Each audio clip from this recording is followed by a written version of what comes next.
রাধে রাধে বন্ধুরা, তোমরা কেমন আছো? আশা করি তোমরা সবাই অনেক ভালো আছো। আর আমিও মোটামুটি ঠান্ডার মধ্যে না মরে বেঁচে আছি। তো ভিডিওটা আজকে সকাল থেকেই শুরু করলাম। ঘড়িতে বাজে ৮টা, জাস্ট ঘুম থেকে উঠলাম। আর উঠে আর কোনো দিকে না তাকিয়ে সোজা চলে এলাম রান্নাঘরে বাসি কাজগুলো করার জন্য। তো হ্যাঁ, তোমাদের যেটা বলতে প্রথমেই বলতে আবার ভুলে গেছি। তাড়াহুড়োর মধ্যেও ভিডিও এডিটিং করি, তো তাই ভুলে যাই। বড়দের ভালোবাসা আর ছোটদের ভালোবাসা, সবার আশীর্বাদ নিয়ে একটা সুন্দর ব্লগ আজকে সকাল থেকে স্টার্ট করলাম। তো ওপরে পাম্পের জলটা ছেড়ে এলাম, আর ঘুম থেকেই জাস্ট 10 মিনিট আগে উঠেছি। চোখে এখনও ঘুম থেকে উঠে সত্যি কথা, শীতের সকালে এই বাসি কাজগুলো করতে খুব কষ্ট হয় গো। তার মধ্যে এই সোয়েটার টোয়েটার ছাড়া, সোয়েটার পরে বাসি কাজ করতে না কীরকম ঘৃণা লাগে। পরে যদি সেই সোয়েটারটা পরেই আবার থাকি, রান্না বান্না করি, কীরকম একটা ঘৃণা লাগে না? তো সেই জন্যে সোয়েটারটা সকালবেলা আর পরিনি। সোজা রান্নাঘরে এলাম, আর এসে আজকে টেবিলটা মুছে, আজকে নিরামিষ রান্না হবে, তো সেই জন্যে সকালবেলাতে উঠে আগে টেবিলগুলো পরিষ্কার করলাম। আর কাল রাত্রে চুবড়ি টুবড়ি যেগুলো ছিল টেবিলে, সেগুলো সব কিন্তু আমি মেজে গেছি। আর এখন তোমাদের আগেই বলেছি, সকাল মানে দুপুরবেলা যে আমরা খাই, সেই খাবার বাসনটুকুনি কিন্তু আমি মাজি। তারপরে যা চায়ের বাসন থাকে, রাত্রের খাবার বাসন থাকে, টুকটাক তো বাসন বেরোতেই থাকে। কোনো বাসন কিন্তু ঠান্ডা পড়ার পর থেকে আর আমি মাজি না। যদি ঠান্ডা লেগে জ্বর ঠর আসে, তখন আর এই কাজটা আমি করতেই পারবো না। তো সেই জন্য আর রাত করে এখন বাসন মাজি না। গরমকালে কোনো ব্যাপার না, যখন তখন বাসন মাজতাম, যখন তখন জলের কাজ করতাম, কোনো অসুবিধা নেই। কিন্তু শীতকাল বলেই এটা আমি বন্ধ করে দিয়েছি, যার জন্যে সকালবেলা করে এখন কিন্তু অনেকটাই বাসন জমা, অনেকটাই। মানে তোমার মানে যেটা আমাদের কিছুটা কম বেরোতো, সেটা কিন্তু এখন অনেকটা বেশি করে বাসন বেরোয়, যেহেতু আর বাসনটা মাজা হয় না, এক ঝুড়ি বাসন হয়। তো সেগুলোই আগে মাজছি। আর এখন তো অনেক দিন হয়ে গেছে যে সকালবেলা উঠে আগে বাসি কাজগুলো সারি, বাসি বাসন মাজি, তারপর গিয়ে আমি কিন্তু ফ্রেশ হয়ে রান্নাঘরে এসে চা বসিয়ে চা খাই, তারপরে কিন্তু রান্নাঘরে রান্নার কাজকর্মগুলোতে হাত দিই। এটা একটা নতুন সিস্টেমই বলতে পারো করেছি। তো শীতের সকালে এই জলের কাজ করতে সত্যিই খুব কষ্ট হয়।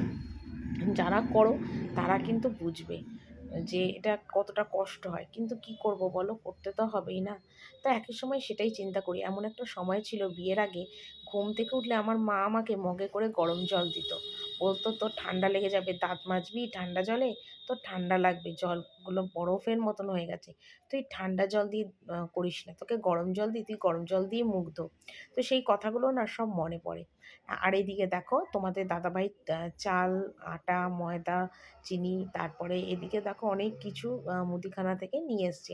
মুখে আর তোমাদের বললাম না, দেখলেই তোমরা বুঝতে পারবে কী কী নিয়ে এসছে।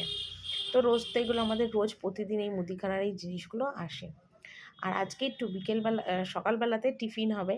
তো সবাই বলল ফুলকপি আছে, ফুলকপি দিয়ে চাউমিন করতে সবার জন্যে, তবে নিরামিষভাবেই করব। এমনিতে তো আমাদের বাড়িতে টিফিনের কোনো ব্যাপার নেই, ডাইরেক্ট ভাত হয়, আর ভাতই খাওয়া হয়। ছেলে বলো, ভাগ্নি বলো, সবাই ভাতই খায়। আর তোমাদের দাদাভাই কোনোদিন পাস্তা খেয়ে যায়, কোনোদিন চাউমিন খেয়ে যায়, আবার কোনোদিন ভাতও খেয়ে যায়। মানে যেদিন নিরামিষ থাকে না, মাছ হয়, সেদিন মাছের ঝোল ভাত, মাছ ভাজা, ডাল সিদ্ধ, মানে যেটা যখন হয় সেটা খেয়ে যায়। নিরামিষের দিনে ভাত খেতে চায় না, কারণ তোমাদের দাদাভাই নিরামিষ খাওয়া একদম খেতে পারে না, ওর একটু মাছ লাগেই লাগে। এবার যেদিন মাছ হয় না সেদিন তখন কি করবে, তখন ওই পাস্তাটা করে দিই, তাও একটু সবজি দিয়ে করি, কিন্তু ও তো সবজি দিয়ে অতটা খেতে চায় না। তো এখানে দেখো সাদামাটাভাবে কাঁচা লঙ্কা, গোটা কাঁচা লঙ্কা দিই, শুধু ফুলকপি আলু দিয়ে শীতের করলাম। অনেকদিন ধরেই ননদ বলছিল শীতের ফুলকপি দিয়ে একটু চাউমিন করার জন্য, তো ভাবলাম চলো আজকেই করি, নিরামিষ আছে। আর সকালবেলাতেও অতটা তাড়াহুড়ো নেই, রান্নারও খুব একটা বেশি চাপ নেই। তাহলে একটুখানি চাউমিনই করি। সকালবেলা একটু অল্প অল্প করে খেলো, তাহলে কোনো অসুবিধে হলো না। তারপর হালকা ফুলকা যা রান্না হবে সেটাই খাবে। তো চাউমিনটা খেতেও খুব ভালো হয়েছিল। শাশুড়িও একটুখানি খেয়েছে, তো উনিও খেয়ে আবার ঠাকুর ঘরে চলে যাবে। বাবুও খেয়েছে। সকালবেলা আজকে আর বাবুকে ভাত-টাত দিইনি, চাউমিনটাই দিয়েছি একদম গরম, গরম। আর তোমাদের দাদাভাইও কিন্তু এই চাউমিনটা খেয়েই দোকানে চলে গেছে। তো চাউমিন খেলাম, খেয়ে আমিও খেয়েছি, অল্প করে খেয়েছি, খুব বেশি খাইনি, যেহেতু আমার গ্যাসের প্রবলেম। আর এদিকে দেখো খেয়ে দেয়ে টিফিন খেয়ে তারপরে রান্নার কাজে হাত দিয়েছি। আজকে হবে খিচুড়ি। তো তার আগে ভাত আলু সিদ্ধ বসিয়েছি, কারণ বাবু যাবে ঠাকুর ঘরে ওর ঠাকুমার সাথে।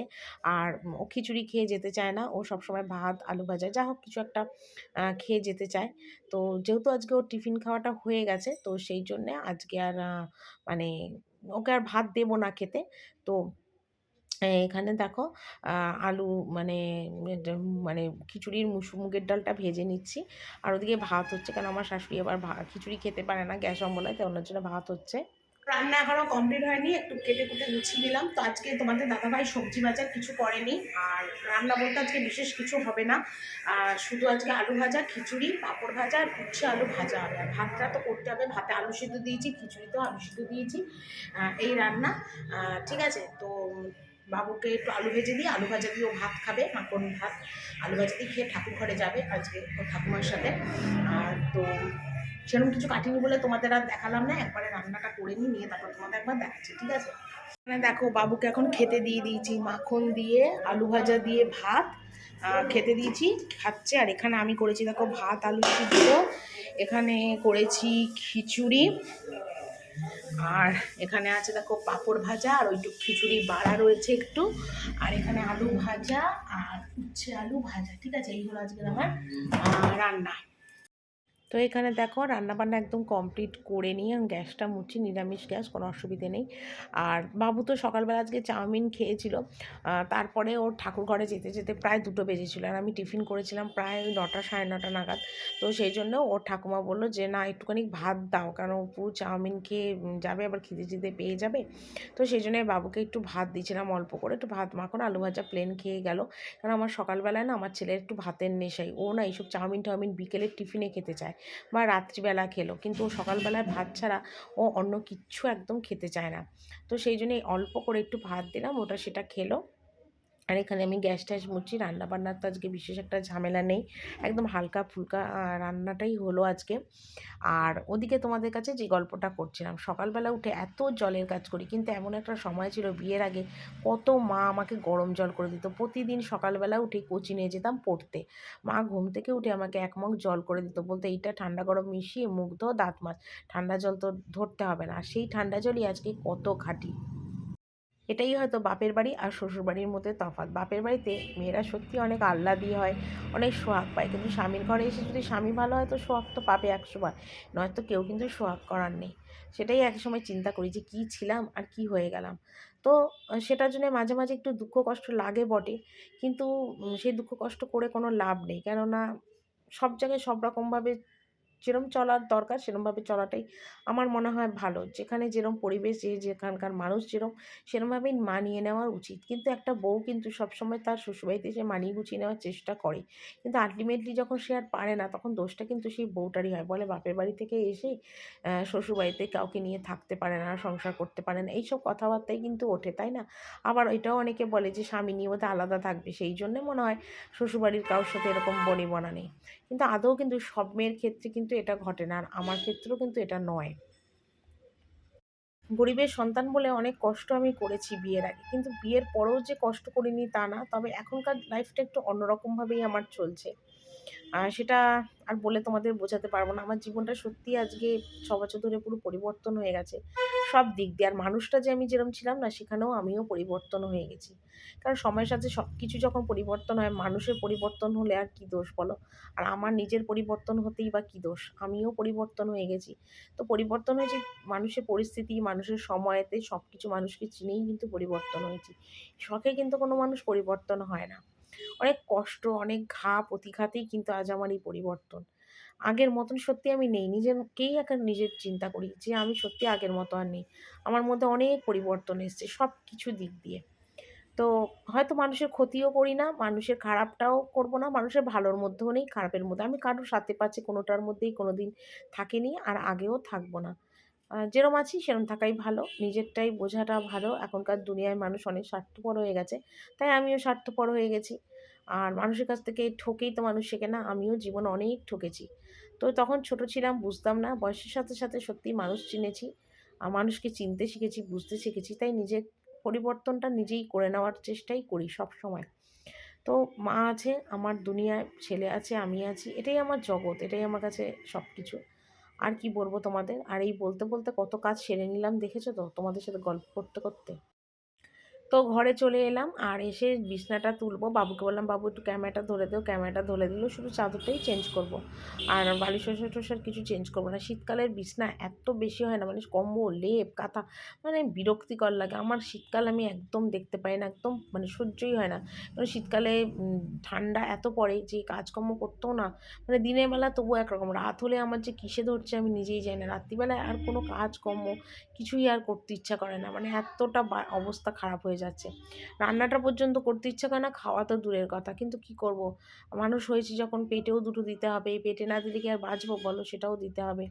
তো সব মিলিয়ে মিশিয়ে সত্যি মানে আর পারি না এক এক সময়। তো বাবু যেহেতু আছে, বাবুকে বললাম ক্যামেরাটা ধরে দে, আর এখানে ঝপাঝপ বিছনার চাদরটা একটু তুলছি। কিছু জামা কাপড়ও অনেকটা আছে, সেগুলোও আবার একটু ভাঁজ করব। টুকিটাকি কাজ হবে। আর এদিকে জানো তো, আমি চাদরটা ভুল পাচ্ছিলাম, আমার ছেলে বলে দিল যে একটু চাদরটা ঘুরিয়ে পাতার জন্যে। তা আমি আবার চাদরটা ঘুরিয়ে পাতলাম। কী জানি কেন যখনই চাদর পাতি ঠিকঠাক কিছুতেই হয় না, একটু উলটপালট আমার হবেই। কী জানি এখনও না চাদরের পাতার জায়গাটা না, কায়দাটা আমি এখনও বুঝে উঠতে পারলাম না। তো যাকগে, এখন চাদর তুলছি। এদিকে ছাদেও যা জামাকাপড় ছিল সব তুলে নিয়ে এসেছি। মোটামুটি আমার কাজ কমপ্লিট। আর ওপরে যখন গেছিলাম তখন একটু ছোটো বালতি করে জলও বসিয়ে এসেছি, গরম জল। কারণ এই বিছনা তুলে জামাকাপড় ভাঁজ করে ঘরটা মুছে সোজা চলে যাব স্নান করতে। কারণ বেলা হয়ে যাচ্ছে, এরপর আরও ঠান্ডা পড়বে। আর শীতকালে দেখবে স্নান না করলে আরও কিন্তু ঠান্ডা লাগে। আর পেটও গরম হবে, কারণ শীতকালে তো সবাই সোয়েটার লেপ কম্বলের তলায় বসে থাকে, গরমটাও লাগে। তো সেই জন্যে একেবারে মাথা টাথা জল দিয়ে একবারে ভালো করে স্নান করব। সকালবেলা কোনো রকমে বিছনাটা তুলে চলে যাই, তো যার জন্য বাবুর কম্বলটাও আর এই শাড়িটার মধ্যে ঢোকানো হয় না। তো এখন আমি বিছনাটা যেহেতু তুললাম, আবার বাবুর কম্বলটাও ঢুকিয়ে রাখলাম, এতে পরিষ্কার থাকে কম্বলটা। কারণ নয়তো ধুলোয় ধুলে আরও নোংরা হয়ে যাবে। আমার কম্বলটা ঢোকাই না, কারণ আমি আবার চান করে এসে একটু কম্বলের তলায় শুই। তো ওই জন্য আমার কম্বলটা আর মানে কিছুর মধ্যে ঢুকাই না। তো এখানে দেখেছো কত জামা কাপড়। আর এখানে এখন ভাঁজ করব। বাবু যেই দেখেছে ক্যামেরা অন করা আর আমি জামাকাপড় ভাঁজ করবো, বাবু সঙ্গে সঙ্গে চলে গেছে। মানে একবারে অনেক জামাকাপড় হয়ে গেলে না সত্যি অনেকটা কষ্টও হয় ভাঁজ করতে। জায়গা মতন আবার সব গুছিয়ে গুছিয়ে রাখার ব্যাপার থাকে, সেটার একটা সমস্যা। তো যাকে জামাকাপড়গুলো ভাঁজ করে নিয়ে সোজা যাব স্নান করতে। তারপর বাবুর খাবার জলের বোতলগুলো আজকে একটু মাজবো। টুকটাক কাজ আছে, সেগুলো সারবো। সেরে তারপরে স্নানে যাব। স্নান করে উঠে না সত্যি আমার আর না কোনো কাজ করতে ইচ্ছা করে না। তখন মনে হয় আধ ঘন্টা একটু শুয়ে থাকি, গড়াগড়ি খাই, মানে আর ইচ্ছা করে না। যদি ভিডিও এডিটিংয়ের কাজ থাকে সেটা করি, বা কোনো ভিডিও দেখার ব্যাপার থাকে তো সেটা করি, এটাই ভাবেই করি। তো যাকে অনেকগুলো জামা কাপড়ই কাচা ধোয়া করেছি। এখানে প্রায় ২-৩ দিনকার জামা কাপড় রয়েছে, যেগুলো ভাঁজ করব করে আর করা হয়নি। তো আজকে শেষমেশ করছি। আর শীতকালে তো বুঝতেই পারছো প্রচুরই জামা কাপড় থাকে, সোয়েটার, কম্বল, চাদর, টুপি, মোজা সব। যদিও আমাদের কলকাতা শহরে খুব একটা ঠান্ডা পড়েনি এখনও পর্যন্ত। হয়তো ডিসেম্বরের ১০ তারিখের পর থেকে হয়তো প্রচুর ঠান্ডা পড়বে। এখনও পর্যন্ত সেইভাবে পড়েনি, মানে চলনসই চলছে। কিন্তু আর কিছুদিন পর এমন হবে যে সোয়েটার ছাড়া চলবে না, মানে এতটা ঠান্ডা পড়বে। তো যাকগে, আর আমার এখানে তো তবু একরকম। আর আমার বাপের বাড়ি ওখানে গ্রাম তো ওখানে তো খুব বেশি ঠান্ডা, ওখানে এত ঠান্ডা, মানে কি বলবো, মানে ঠান্ডায় মানুষ জবতব অবস্থা হয়ে যায়, এত ঠান্ডা আমাদের মানে বাপের বাড়ির ওখানে। তো এখানে ঘরটা মুছে নিচ্ছি। ওদিকে শাশুড়ি ঘর, ননদের ঘর যা আছে ওদিকটা সব মোছা হয়ে গেছে। শুধু বাকি রয়েছে আমার ঘরটা, বারান্দাটা মোছা। আর একদিন না মুছলেই বারান্দাটা এত কাদা কাদা হয়ে যায়, এত ধুলো হয়ে যায়, কি বলবো। কালকে জাস্ট মুছিনি বারান্দাটা বোধহয়, কবে যেন একদিন মুছিনি, এত ধুলো হয়ে গেছিলো কি বলবো। তো ওপরে বারান্দাতে জামা কাপড় ঘরে মেলেছি বলে আর বারান্দাটাও ফাঁকা আছে, অসুবিধে নেই। তো এখানে এখন সমস্তগুলো মেলে দিচ্ছি, মানে মুছে নিচ্ছি। মুছে নিয়ে তারপর মোটামুটি কাজ, সেই সকাল ৮টা থেকে শুরু হয়েছে কাজ, আর এখন বাজে ঘড়িতে প্রায় ২:৩০ ৩টের মতন বাজে। কন্টিনিউ কাজ চলছে, একটা টাইম বসার সময় সুযোগ হয় না, এতটাই মানে কাজকর্মের প্রেশার, চাপ যেটাই বলো না কেন। তো যাকগে, তার আর কি বলবো তোমাদের, কাজ তো করতেই হবে। মেয়ে মানুষ যখন হয়েছি, ঘরের বউ যখন হয়েছি, কাজকর্ম করতে হবে, কিছু করার নেই, এটার ছুটি আর নেই। তো ঘর মুছতে মুছতে বাবু এসছে স্নান করে, বাবুর সাথে একটু কথা বলছিলাম যে এই জামাটা রেখেছি, ওই জামাটা রেখেছি, ওটা পরেই ঠাকুর ঘরে যা, কারণ ও যাবে আবার ঠাকুর ঘরে। অনেকটা বেলাও হলো, আর সত্যি কথা শীতের বেলা না ছোট হয়, তো ওই জন্য অনেকটা অসুবিধাও হয়, মানে যাকে বলে। তো ওদিকে বাবু চলে গেল জামা প্যান্ট পরে, আমি এবার ঘরটা একটু মুছে নিচ্ছি, মুছে সোজা চলে যাবো বা স্নান করতে। রোদ পায়ে পড়ে যাওয়ার মুখেই, রোদ আর কিছু নেই। আর এখন শীতকাল যেদিন মাথা ঘষি সেদিনই না পুরো চুল ভেজাই, নয়তো পুরো চুলটা না ভেজাই না। চুল না শুকোলেই না আমার হাঁচি কাশি শুরু হয়ে যায় আর ভীষণ মানে কী বলে মাথার যন্ত্রণা করে সেই কারণের জন্যে। তো চলো বন্ধুরা, আজকের ভিডিওটা এখানেই শেষ করছি। কালকে আবার একটা সুন্দর আর নতুন ভিডিও নিয়ে চলে আসবো। সবাই তোমরা ভালো থেকো আর আমিও ভালো থাকতে পারি, যাতে যাতে তোমাদের কাছে সুন্দর সুন্দর ব্লগ দিতে পারি। এখনকার মতন টাটা, চলো ভালো থেকো সবাই।